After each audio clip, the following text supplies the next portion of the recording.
পড়ে থাক পুরো পড়ে থাক পড়ে থাক।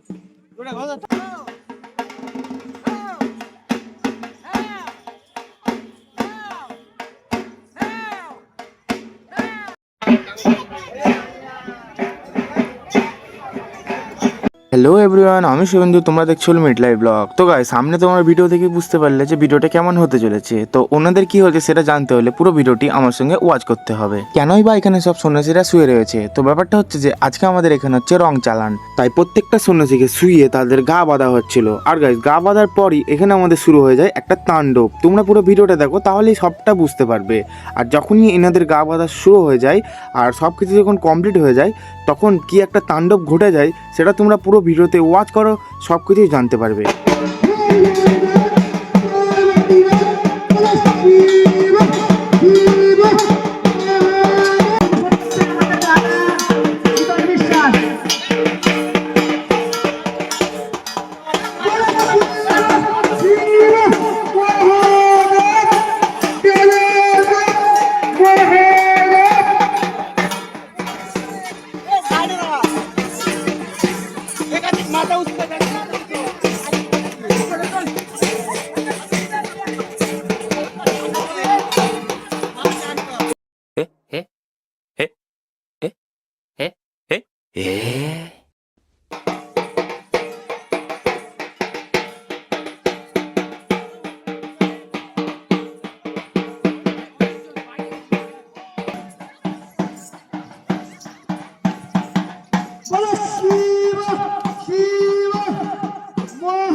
এই পর্যন্ত সব কিছুই ঠিক ছিল, কিন্তু হঠাৎ নাচতে নাচতে সুদীপ্তের শরীরটা হয়ে যায় খারাপ।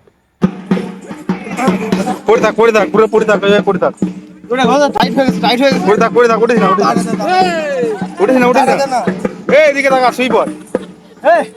তারপর আর কি, সুদীপ্ত মুখে দা নিয়ে আবার উঠে ছুটে চলে যায় নাচতে। মানে কতটা লেভেলের মানুষ এই এই পরিস্থিতিতে থাকলে এরকমটা করে আর কি। তারপর আর কি আমরা ওখান থেকে নাচ কমপ্লিট করে সোজা চলে যাই আমাদের গাড়ির দিকে। কিন্তু গাইস, তার আগে আমাদেরকে এখানে করতে হয়েছিল যে প্রত্যেকটা শ্মশানে গিয়ে আমাদেরকে খাবার দিয়ে আসতে হয়েছিল।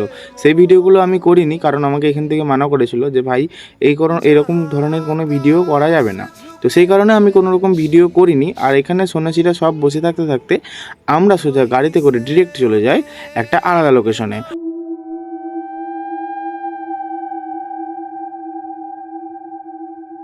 আর কি ওখান থেকে আমরা সোজা চলে আসি গাড়ির দিকে। আর গাইজ, আমার কিন্তু এখানে অনেকটা ভয়ও লাগছিল এদের সাজ থেকে, আর একটু একটু ভালোও লাগছিল, কারণ এখানে যেহেতু সবাই মিলে একসাথে আছি সেই কারণে কিছু মনে হয়নি। আর এখানে রয়েছে আমাদের দুবাইয়ের শেখ, যিনি এখানে চলে এসেছেন আমাদের সঙ্গে অ্যাড হতে। আমাদের গাড়ি চলতে শুরু করে। আর গাইজ, আমাদের গাড়িতে যখন আমরা উঠেছিলাম না, তখন হালকা হালকা বৃষ্টি পড়ছিল, মুখের মধ্যে অনেকটা ভালো লাগছিল। আর এখানে এর কালার তো কিছুটা উঠেই আছে, তবে সেটা বড় কথা না। বড় কথা হচ্ছে যে আমরা যখন পেট্রোল পাম্পে পৌঁছে যাই, তখন ওখানে আরেকটা দলের সঙ্গে আমাদের দেখা হয়ে যায়। তাদের রূপটা ছিল আরও ভয়ানক।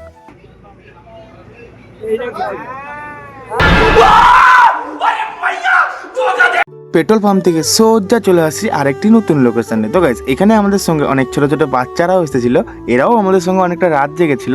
আর এখানে পৌঁছে আমাদের দল নেমে যায় নাচ করার জন্য। আর নাচ করার পাশাপাশি এখানে ছোট্ট একটি রিহার্সাল করেছিল আমাদের টিম।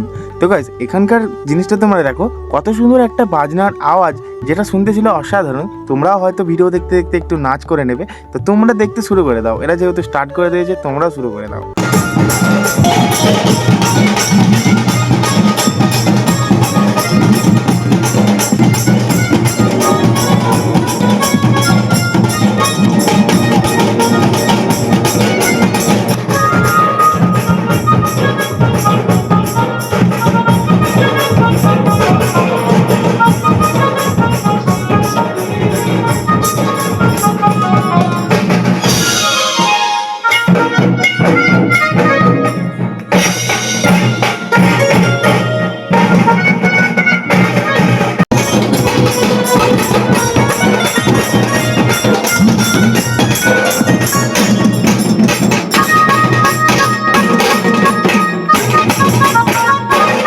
নাচ কমপ্লিট করার পরই একটা ছোট্ট নাটক পরিবেশন করতে চলে আসে ওনাদেরই পাড়ার কিছু লোক। তো গাইজ এনারা একটা নাটক পরিবেশন করে, তো সেটি হলো SIR ফর্ম যাদের যাদের বাদ গেছে সেই বিষয়টা নিয়ে একটা নাটক করেন। তো আমি বেশিটা দেখাবো না, কারণ আমার কপিরাইট পড়তে পারে, সেই কারণে তো যেটুকুই দেখাচ্ছি সেটুকুই তোমরা দেখে নাও, আশা করছি তোমাদের ভালো লাগবে। চিল্লাচিল্লি যতই করো, চিল্লাচিল্লি যতই করো, আসছে তোমার শেষের দিন, SIRটা হতে দিন।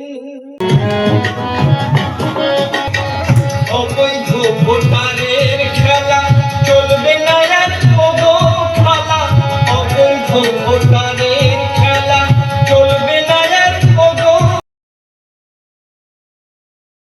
খেলা। কাঁদবে এবার চোদ্দ তলা, করছে তোমার বুক চিনচিন, SIRটা হতে দিন, ওকে গর্বার চিন। সো গাইজ আমি তোমাদেরকে পুরো ভিডিওটা দেখাতে পারলাম না, সেটার জন্য আমি ক্ষমা প্রার্থী তোমাদের কাছে। কারণ এই ভিডিওটা যদি আমি পোস্ট করি তাহলে অবশ্যই আমি কপিরাইট খেয়ে যাব, সেই কারণে আমি কোনো রকম রিস্ক নিতে চাইলাম না।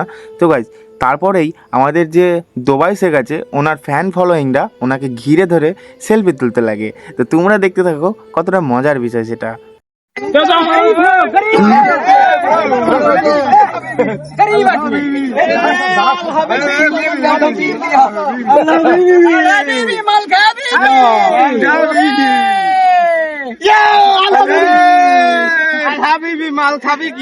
ইস, বিবির মতো যদি আমার এরকম কিছু ফ্যান থাকতো তাহলে কত ভালোই হতো না? বলেন কি? না না না, এই ব্যাপারটা কেউ সিরিয়াস নেবে না, আমার মতো ব্লগারদেরকে কেই বা সাপোর্ট করবে। ছাড়ো, সেটা বাদ দাও, ভিডিওর প্রতি ফোকাস করি। তো ওখান থেকে আমরা সোজা বেরিয়ে চলে আসি আরেকটি নতুন লোকেশনে নাচ করার জন্য। আর এখানে ছোটো ছোটো পিচকি বাচ্চা যে কিভাবে এইরকম নাচ করতে পারে সেটা হচ্ছে অবাক করার বিষয়। তোমরা দেখতে থাকো শুধু, আরও কী না কী বাকি আছে সেটা তোমরা পুরোটা দেখো, তোমরা সবটাই বুঝতে পারবে। আর মজা না পেলে আমার নাম শুভেন্দু না, ঠিক আছে?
তারপর দুবাই শেখ যে কী লেভেলের নাচটা করলো, ঠিক আছে, সেটা ধারণা করা যায় না।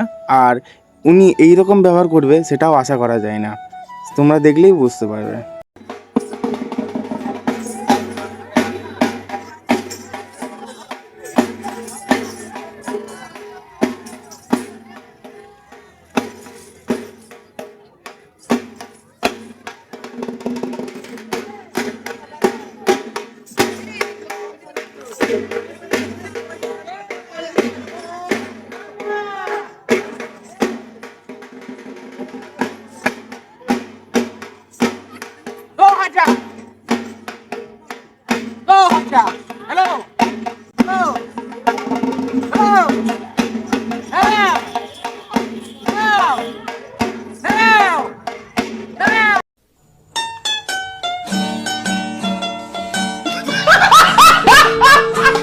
সারা রাত জেগে আমার মুখের পুরো 12টা বেজে গেছে। জানি না এটা রিকভার হতে কতদিন সময় লাগবে, তবে সেটা বড় কথা না, আমার কোনো কিছু যাই আসে না, ঠিক আছে।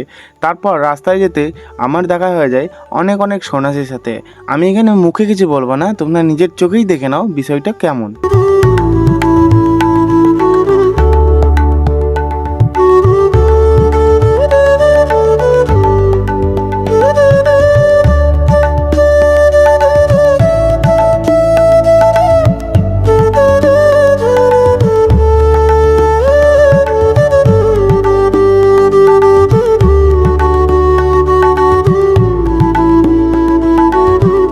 সো তোমরা দেখে নিলে ভিড়টা কেমন। আর এখানে এমন একটা বাবা আমাদের মাথায় বক্স নিয়ে নাচতে নাচতে চলে যাচ্ছে। ভাই তুমি সেরা।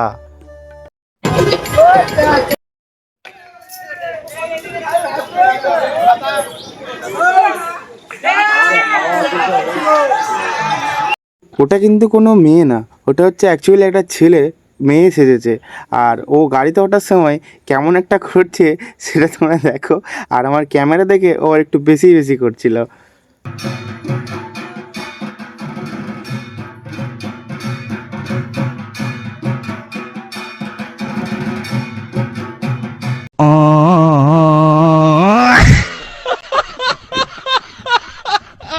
রাস্তায় যেতে আমাদের গলাটা অনেক শুকিয়ে গেছিলো, তাই শরবত খাওয়ার জন্য আমাদেরকে ডাক দেয়। আর শরবতটা গাইজ অনেকটা অমৃতর মতো লাগছিলো, জানি না কেন। তো বেশি দেরি না করে আমরা টুকটুক করে খেয়ে নিই সবাই, আর খেয়ে নিয়েই চলে যাই আরেকটি নতুন লোকেশনে।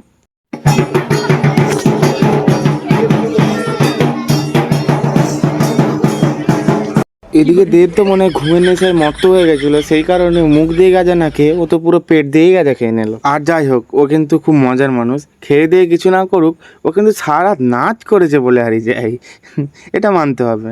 আর এই পাশে কিছু কিছু পিচকে বাচ্চা মা কালী সেজে পুরো রাস্তা রাস্তায় দৌড়ে দৌড়ে বেড়াচ্ছে। আর ওদিকে যে মোটা করে ছেলেটাকে দেখছো, ওটা কালী না, ওটা হচ্ছে আমাদের কালিয়া।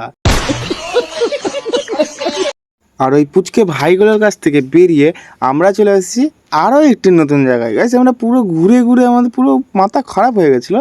আর এইখানে এই 3টে সন্ন্যাসী পুরো মাথা খারাপ নাচ করেছে, দেখো তোমরা, তাহলে পুরো ভয় পেয়ে যাবে এদের নাচ দেখে।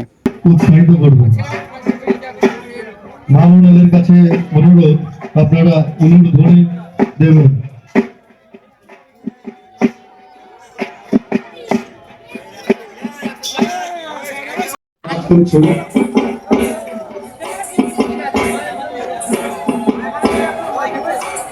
ফাইনালি গাইজ সব কিছু কমপ্লিট করে সোজা রওনা দিই বাড়ির দিকে।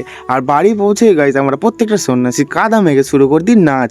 আর আমার নাচের দিকে গাইজ কেউ কিন্তু নোটিস করবে না, আমি আগেও বলেছি নাচ করতে পারি না, আর এখনও বলছি নাচ করতে পারি না, ঠিক আছে। আর যদি তোমাদের ভালো লেগে থাকে তাহলে অবশ্যই লাইক করতে ভুলবে না, এইটুকু তোমাদের কাছ থেকে আমি রিজার্ভ করি।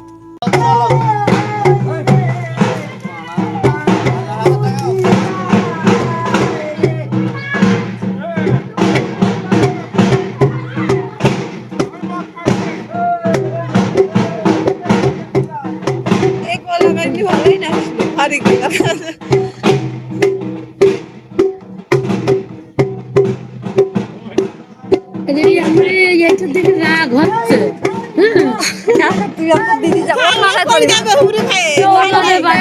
ওর মজা ধরবে তো নিয়ে যাবে